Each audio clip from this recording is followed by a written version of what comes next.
Psalm 91.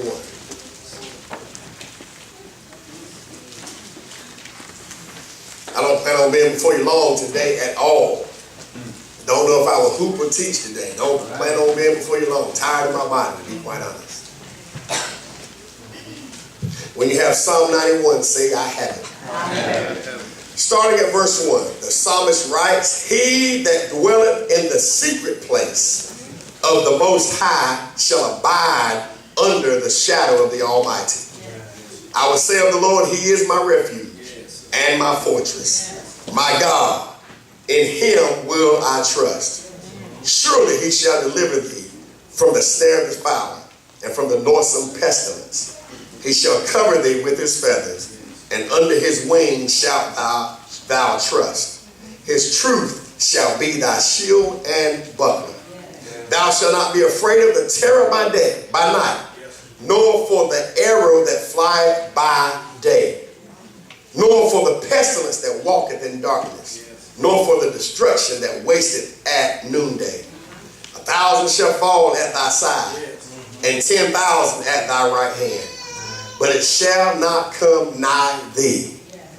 Only with thine eyes shalt thou behold and see the reward of the wicked, because thou hast made the Lord, which is my refuge, even the Most High, thy habitation.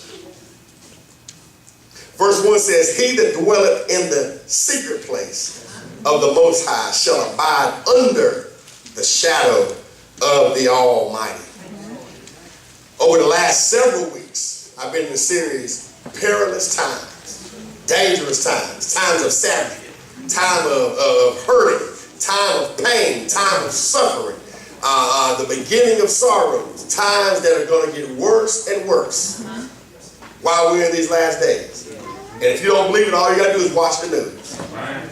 Brother Bird, the young lady that was shot in Fayetteville, was his cousin. Guy just shot on the motorcycle. He's on the motorcycle, shot in the head for no reason. My cousin was murdered, not living right, but was murdered in front of a smoke store in Fayetteville 2 weeks ago. Shot in the back of the head, 20 years of age. Look at the news. Just turn the TV on and check out Durham. Check out Fayetteville. Check out Holly Springs in the Harris Teeter parking lot. For all these arrogant folk around here that think violence ain't gonna hit Holly Springs, Terry, Fuquay, and arrogant folk. Shooting in the parking lot of Harris Teeter.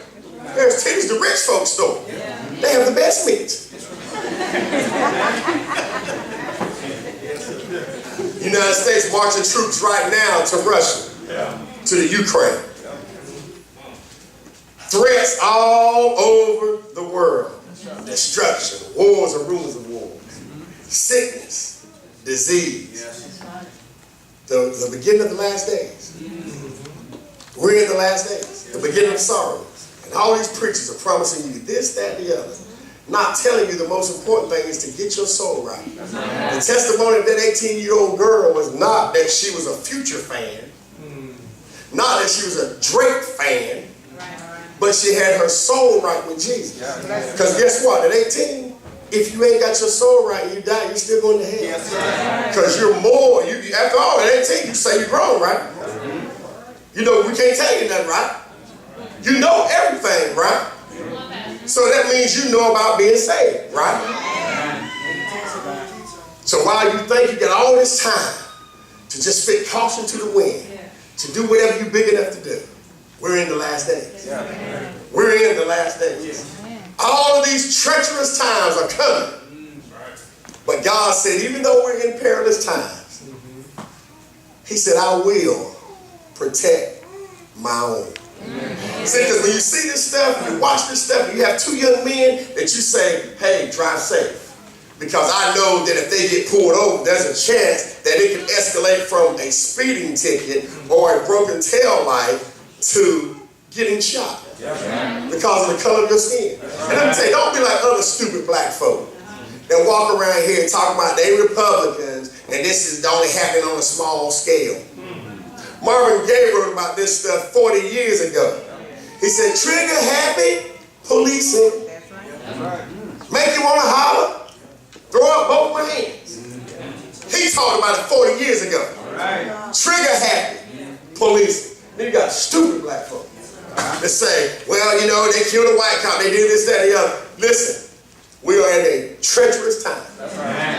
Time of savagery, when people are acting like animals. They're fierce. We talked about it. We use 2 Timothy chapter 3, verse 1 as our scripture, our foundation. Paul says to Timothy, know this also, that in the last days perilous times shall come. Says Timothy, know this also, that in the last days perilous times shall come. You young folk don't even think about it. While we're at the football game, we got to pray. There ain't nobody put a bomb there. While I'm working out at the gym, I got to pray. There ain't nobody trying to blow up the spot. While I'm coming to church, I got to pray and say, Lord, keep the grounds of the church. People are spitting caution to the wind, like you got many, many, many moons left.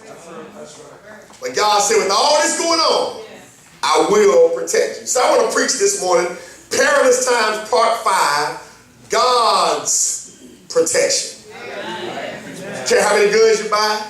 Don't care how many cameras you got. One of the guys that was executed 2 streets over from mine, the people that killed him knew he had surveillance cameras, and they pushed his cameras up a week before they killed him. Amen. So we need God's protection. This psalm is one of being under God's protection. Y'all pray for me. I don't plan on being before you long. I'm for real. This is a psalm that talks about being under God's protection. Because I'm here to tell you, saints, and young folk alike, I'm not trying to scare you at VMI and at UNCG and at NC State. I'm not trying to scare you, but we need the Lord's protection even shopping at the mall. Now, all of a sudden, there wasn't a gun shop in the Raleigh Mall. These people are so arrogant in Wake County, it's pathetic. You're going to deny a gun shop when the people said they heard it and saw people fighting. But it didn't exist. Over at Middle Creek, little white boy had 100 and some hits of acid. And nobody would tell it because that's Middle Creek. Hiding stuff. But one of the guys I worked out with, who's a coach out there, told him, Pastor, you put him on blast. I don't care nothing about it. I don't care about none of that. They trying to hide stuff and try to protect stuff as if it's not happening. The devil's everywhere. All of a sudden now heroin is a big thing because young white men are strung out on heroin. But before, heroin didn't mean nothing. But now young white men are dying from it. What am I telling you? I'm telling you that sin is everywhere. Wickedness is everywhere. And you need God's protection. You need God's protection in the house of God. Young lady come last week talking crazy to me after service. Talking about black Israelite and black this and black that. And we helped pretty much pay for everything that you did. It helped you as a ministry, but now you've lost your mind and you put on Facebook bad things about me in the ministry while you're in church. We're living in dangerous times. People don't care nothing about God. They'll sit right in service and say, he crazy. The choir sounds crazy. This is my old pastor. They've lost their way. They're pagans. Nobody cares about you. You need to be under God's protection. And this psalmist here, we don't know exactly why he wrote this psalm. Some say he wrote this psalm because maybe they were getting ready to go into a war. And Israel used to have psalms to reassure Israel of God's goodness.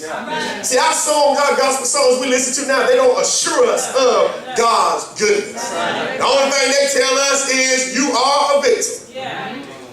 You can't win. I know you've had some bad days. I know you've had some hills to climb. Do me a favor. If any of y'all die in here, or any of your family die, and you want me to bury you, please take that song from your request. I've had some good days. I've had some hills to climb. I've had some weary days. I did too when I used to smoke weed. And some sleepless nights. Yeah, when I was drunk. But when I look around and I think things over, all of my good days outweigh my bad days. Now here's the lie. I won't complain. You just complain till you got to that point. Please don't bring that song to Benny Temple. Please don't dive in here and have somebody sing, because I'm going to tell you, that's going to be my bathroom break. And I'm going to tell the elders, I didn't finish yet. I don't want to hear that, John. But our songs don't glorify God like the Psalms of the Bible. So they might have been getting ready to go into war, but even if it was used for that occasion or whatever occasion, it's applicable to us now. In the times that we live in. The times that we live in. Look how good the Olympics went. And the only thing they talked about was bad water and the Zika virus. They intentionally tried to scare people. Ryan Lochte, they got drunk and concocted up a lie. And other than that, there ain't been no trouble in Brazil. I told my wife, I said, you know what? When the world sees us, they paint us a bad picture. I cheer for China. After the United States falls in the volleyball, I cheer for China. I said, the Chinese ain't doing that to me. But if you listen to American media, they make you think they're the worst people in the world, and they're constantly trying to destroy us.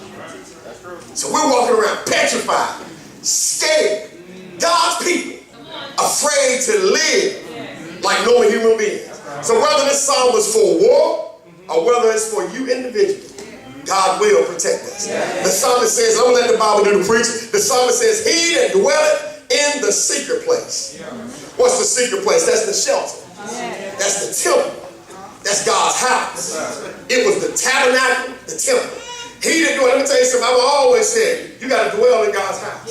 David said, one thing I've desired of the Lord, and that will I seek after, that I may dwell in the house of the Lord forever. Y'all got to learn to want to dwell in the house of the Lord. You got to learn how to miss church when you miss church. What do you mean by that, Pastor? When you miss church, you should be missing being there.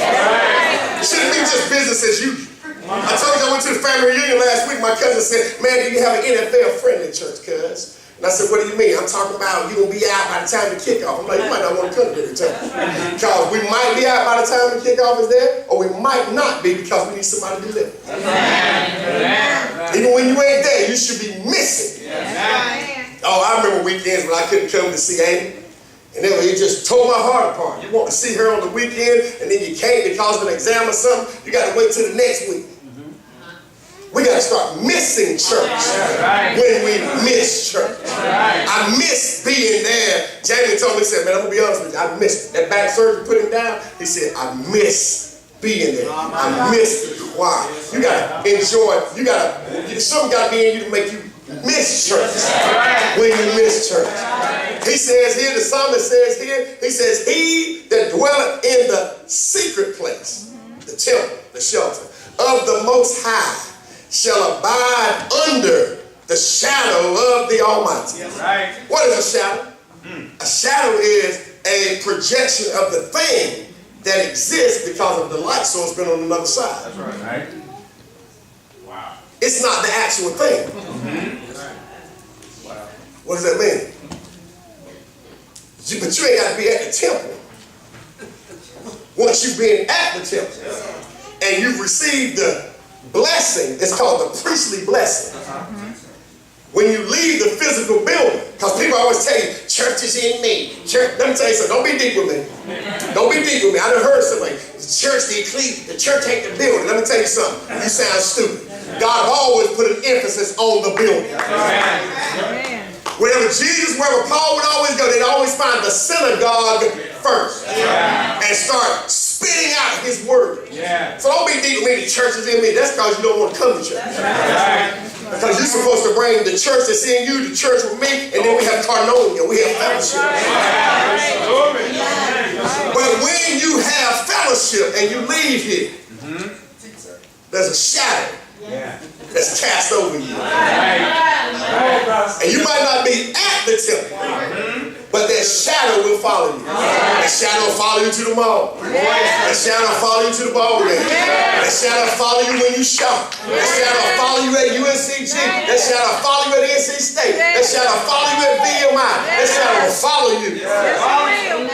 And up under that shadow, which is just a projection of the real fact, we serve a God who's so powerful that his shadow protects us. The psalmist says, he that dwelleth in the secret place of the Most High shall abide under the shadow of the Almighty. Man, I'm so glad I'm up under his shadow. The situations look dark and bleak. You got to know that you're under his shadow. You got to know that his shadow will cover you wherever you go. And guess what? He doesn't need any sun or any light to cast a shadow because he is light. He knows how to cover us under his shadow. I know we're in perilous times. I know we're in treacherous times, but his shadow. See, it was his shadow that watched over you. Because we didn't know that you were getting ready to get your rest. And you know, by the time I heard about it and prayed, it was too late. You had already had it. So God took care of you under the shadow.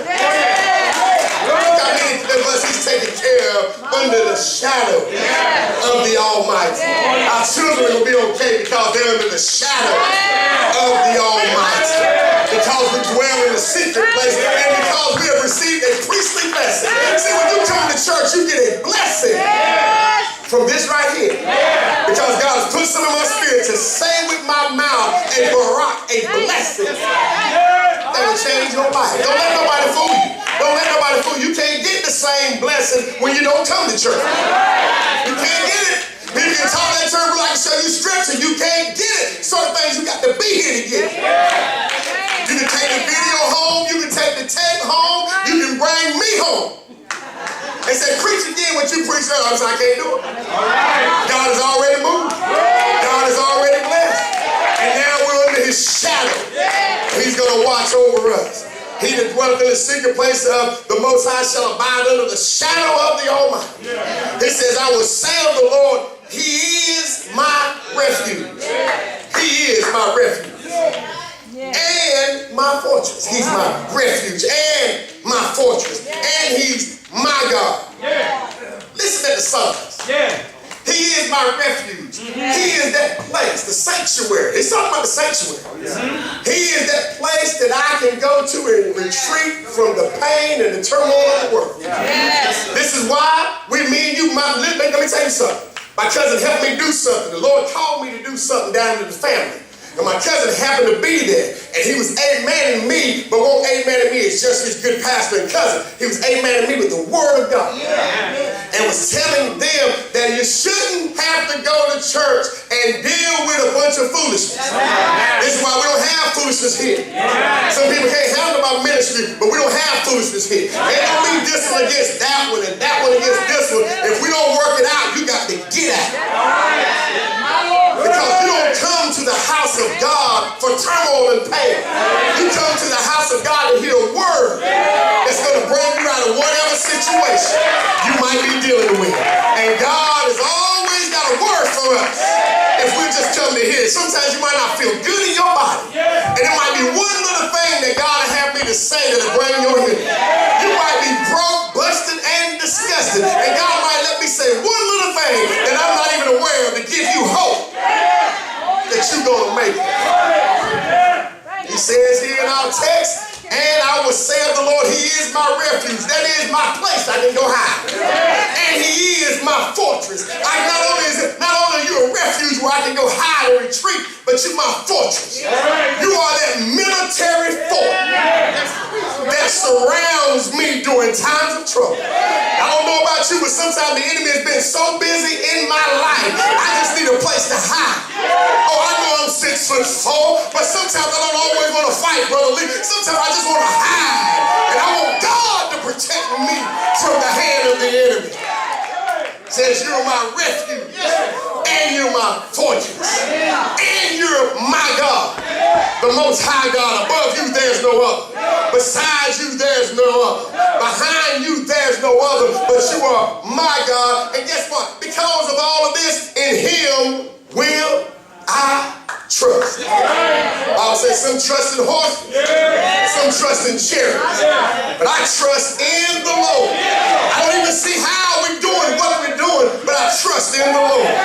Oh, if somebody wants me to write out a plan and say, how you doing this, that, and the other, I can lie and make it seem like I know what I'm doing, but really all I'm doing is following him one day at a time.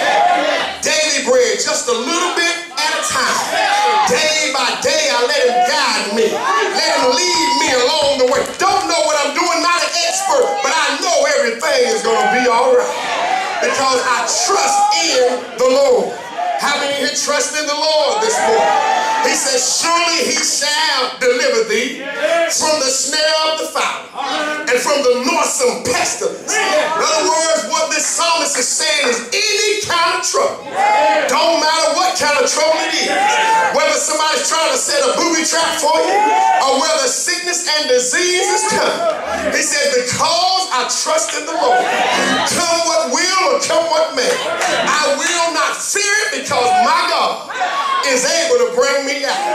Oh, I didn't want to hear the news last night about Brother Covington having the pains and dealing with what he was dealing with. And then I called his wife and called him, and he picked up the phone and called me back. Voice sounded so weak that he wasn't able to hardly speak. I said, man, I don't want you to talk. I'm praying for you. And God is going to see you through. Well, Brother Covington's not here this morning, but he's over in the hospital. But because he comes on a regular basis, even at the hospital, he's under the shadow of God's protection.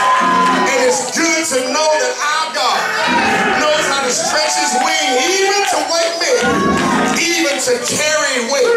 Wherever Duke Medical, Chapel Hill, and Cape Fear, wherever you're at, our God is able to keep us under his shadow. Adrian, I hope you told me that I go for broke when I preach. And if he didn't tell you, you understand by and by. But I heard you say something about Pentecostal Baptists.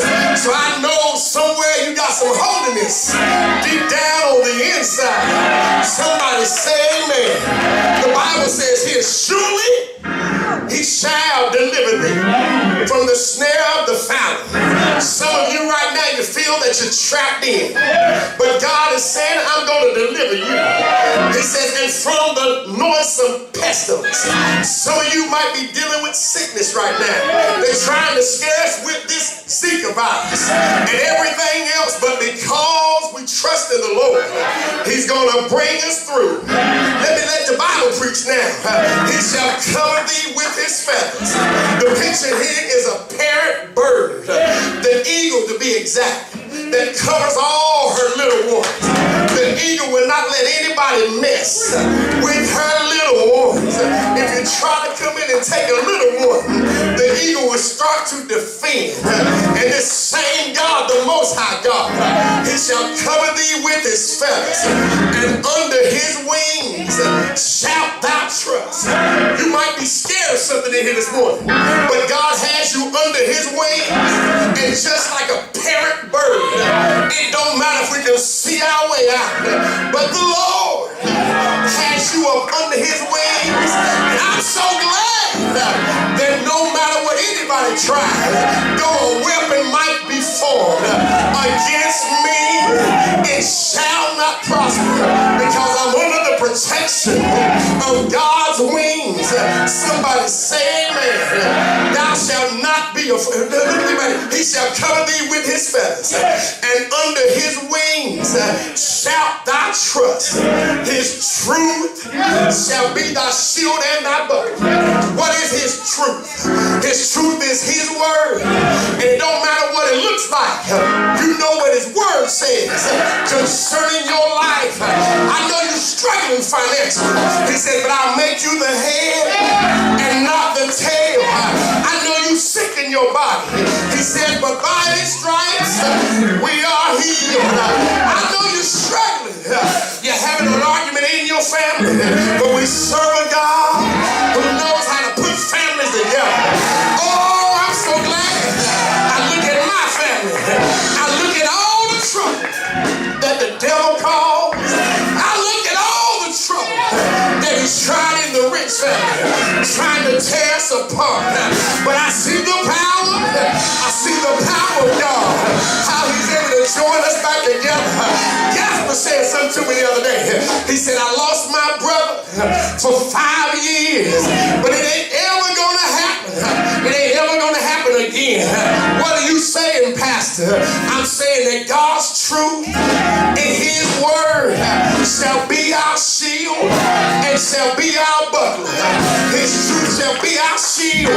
When the devil comes in, the word of God will be our shield and be our buckler. When the doctor says you're sick, say to the doctor, that I am healed. When the dead man called and said, pay your debt, tell that man I fell on some hard times, but I know God's word said he's going to bring me out. He says, thou shalt not. Look at what the word is saying in verse 5. And thou shalt not be afraid for the terror by night, nor for the arrow that flieth by day. You got to listen to Hillary Clinton and listen to old Trump. They got all the answers. They already got it figured out. They're going to stop the terrorists. They're going to fix the finances. They're going to make everything all right. But there's only one that can stop the terror by night. There's only one that can stop the arrow by day. And his name is Jesus. And I believe that there's still power in that name. Deliverance in that name. Sure in that name. That at the name of Jesus, demons tremble and they fear. We don't have no reason to be afraid because we got the King of Kings and the Lord of Lords. He says you shall not be afraid. Just hush that neighbor and tell him to stop being scared. God got your back. He says, nor for the pestilence that walketh in darkness. This is talking about Lilith. Lilith is the screeching owl. She's the lustful demon of the night that brings sickness and disease. But the Bible says, the psalmist says, I won't be afraid at night. How many of you know that when the night falls, you should be sleeping, you should be resting, you shouldn't be restless, you shouldn't be afraid. Well, God is going to give you sweet sleep because even while you're awake, he's protecting us. You think you're taking care of yourself because both eyes are open, but the same God that takes care of us in the daytime, he's the same God that'll let you lay your head down and go to sleep. He says, my beloved, sleep is sweet.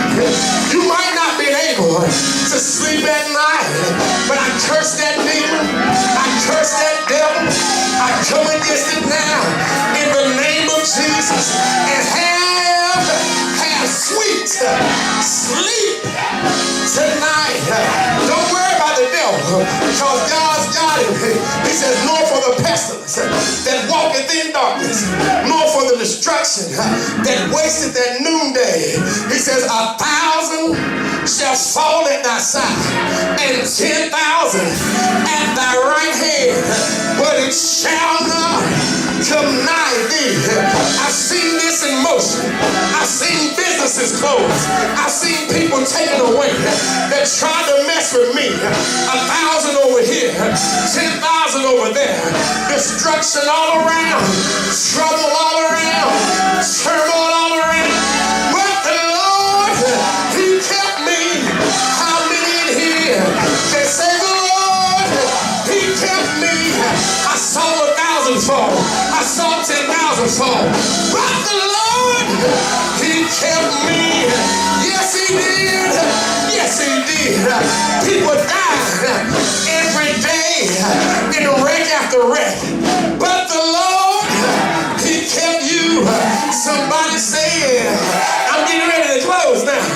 1,000 shall fall at thy side and 10,000 at thy right hand, but it shall not come near you. Only with thine eyes, touch your eyes now, only with thine eyes shall I behold and see the reward of the wicked. The psalmist is saying that everybody that's trying to destroy me with my own eyes, I'm going to be able to see their reward because of the wickedness that they've had. I'm trying to keep myself down. I'm trying not to brag. I'm trying to be humble. But wait till the walls go up at the church. Wait till the parking lot gets laid. Wait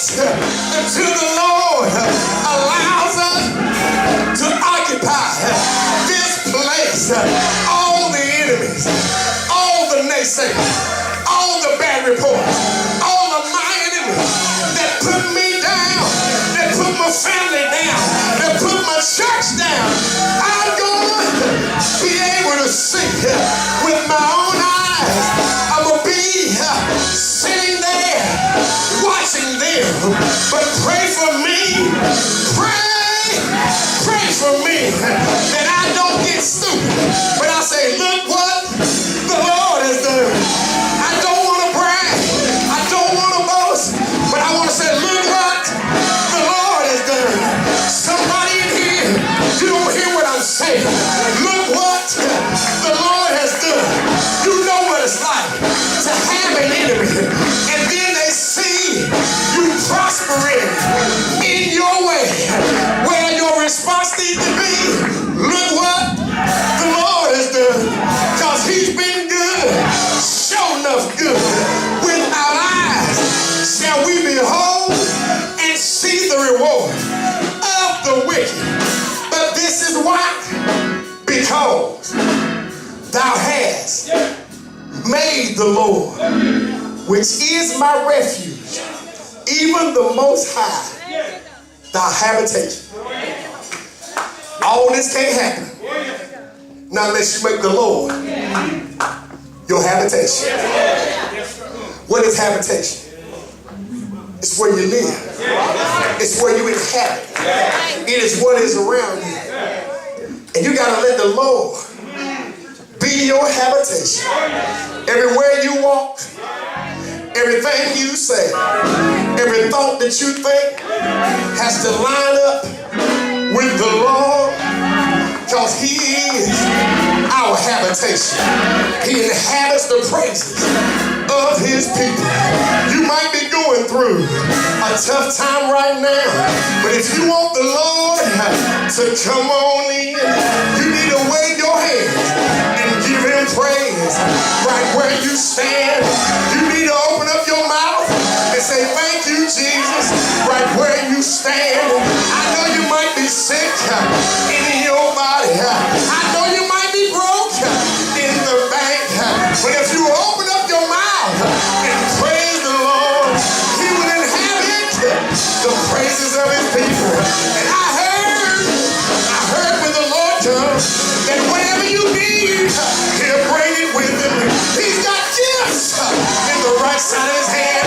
Whatever you need, the Lord's got it. If you need healing, he's distributing right now. If you need a breakthrough, he's already kicked the door. If you need financial problems, answer that answer. God says, I am Jehovah Jireh. I am your provider. I will bless you. Yes, I will. I will bless you and no otherwise curse you. What a mighty God we serve. The altar is open. Run up here now and get your blessing. Run up here now and get your breakthrough. How many